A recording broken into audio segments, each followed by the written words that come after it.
एक नई वीडियो के साथ आज मैं फिर हाजिर हूँ, आपका होस्ट और दोस्त विक्रांत जोशी। आपका स्वागत करता हूँ मेरे रिव्यू मास्टर में, जिसमें हम लेके आते हैं वर्ल्ड अफेयर्स और डिफेंस के दिन भर की टॉप खबरें। तो चलिए जान लेते हैं।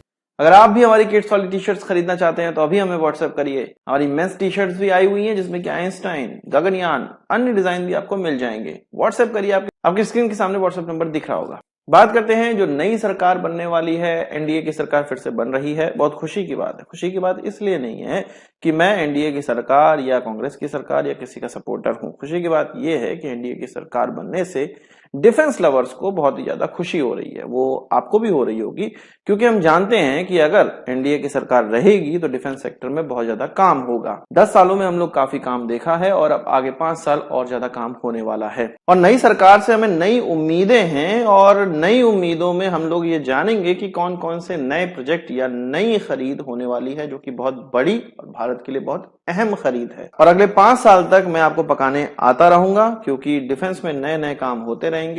चाहे हमारे इंडिजिनस प्रोजेक्ट हो, आत्मनिर्भर हमें डिफेंस सेक्टर में बनाना हो, या हमारे एक्सपोर्ट की बात हो डिफेंस से रिलेटेड, वो एनडीए की सरकार ही कर सकती है और 10 सालों में करके दिखाया है। इसमें सबसे पहले प्रोजेक्ट की अगर हम लोग बात करें तो प्रेडिएटर ड्रोन, जो कि लगभग $4 बिलियन का प्रोजेक्ट होने वाला है। 31 ड्रोन आने वाले हैं। उस पर अंतिम सहमति अब जल्द ही बनने वाली है, क्योंकि चुनाव का ही इंतजार किया जा रहा था, चुनाव के कंप्लीट होने का इंतजार किया जा रहा था। सेम गवर्नमेंट रिपीट हो रही है, कोई ज्यादा चिलपौ नहीं होने वाली है, कोई ज्यादा आगे पीछे की बात नहीं होने वाली है। जो पुराने नेगोशिएशन चल रहे थे उसी पे फिर से आगे बैठेगी सरकार और सारी गोटियां फिट हैं। और जल्द ही इसका हम लोग देखेंगे कि भारत के अंदर असेंबली होने लगी है और कहा जा रहा है कि भारत फोर्ज के द्वारा इसकी असेंबली की जाएगी। इसके अलावा हम लोग राफेल मरीन को देखेंगे। सेम गवर्नमेंट भारत में आई है, तो इसमें भी, इस प्रोजेक्ट में भी कोई भी दिक्कत नहीं होने वाली है। और इंतजार ही किया जा रहा था कि भाई जल्द से जल्द ये चुनाव संपन्न हो तो इंडियन नेवी अपना जो इवेल्युएशन जिसको कंप्लीट कर चुकी है उसके लिए अंतिम निर्णय करे, और जो प्राइस नेगोशिएशन वगैरह चल रहा है और भी टर्म एंड कंडीशंस जो हैं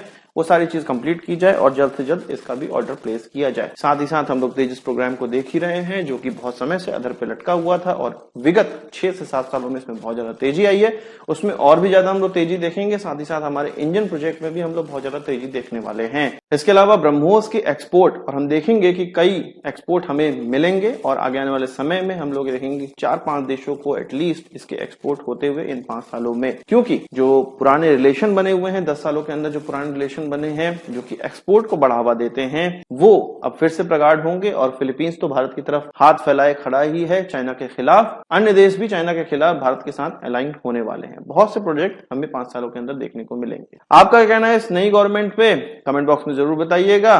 हाँ, बहुत से लोगों को ये जरूर बुरा लगा होगा कि जो बीजेपी का कहना था या एनडीए का कहना था कि 400 पार वो नहीं हो पाया, पर बहुमत अभी भी है। सरकार में मोदी जी ही बैठेंगे और प्रोजेक्ट हम जानते हैं कि उनसे बेहतर डिफेंस प्रोजेक्ट कोई निकाल नहीं सकता है। बात कर लेते हैं अपने इंडियन एयरफोर्स की। इंडियन एयरफोर्स का एक सुखोई नासिक प्लांट, एचएएल के नासिक प्लांट से ओवरहॉलिंग के लिए पहुंचा हुआ था। इसका ट्रायल किया जा रहा था। ये दुर्घटनाग्रस्त हो गया। अंगूरों की बेल में, उसके खेत में ये गिरा।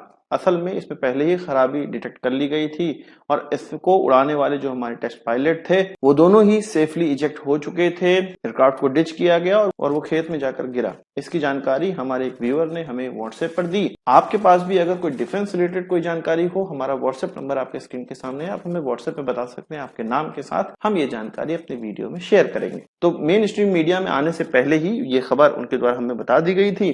साथ ही साथ हमें कई वीडियोस भी शेयर करी गई, कई फोटोज भी शेयर हमें करी गई। उनका शुक्रिया, और हम ये आपको न्यूज बता पाए। बात कर लेते हैं यूटिलिटी हेलीकॉप्टर, जो कि मरीन वाला वेरिएंट है और ये ध्रुव हेलीकॉप्टर का ही मरीन वेरिएंट है, या एडवांस लाइट हेलीकॉप्टर का ही मरीन वेरिएंट है। इसमें फोल्डेबल विंग दिए गए हैं, फोल्डेबल टेल दी गई है, कई चीजें इसमें दी गई हैं। और इसका जो कोरिजन होता है, इसमें जो पेंट होता है, इसमें जो मटेरियल इस्तेमाल किया जाता है, वो कोरिजन रेजिस्टिव होता है, क्योंकि समंदर में जो हवाएं चलती हैं वो नमक लिए हुए होती हैं अपने साथ में, और कोई भी चीज वहां पे आसानी से कोरोड हो सकती है। इसलिए इस प्रकार की मटेरियल इसमें इस्तेमाल किया जाता है जो कि समंदर की लहरों पे रह सके, समुद्री हवाओं के सामने टिक सके। ये कहा जा रहा है कि इसका ट्रायल नेवी करने वाली है और जल्द ही स्टार्ट हो जाएगा। और नेवी इसका ट्रायल करते ही इसके जो बल्क प्रोडक्शन का हो सकता है 2025 से लेके 2026 के बीच में ऑर्डर दे ही दिया जाए।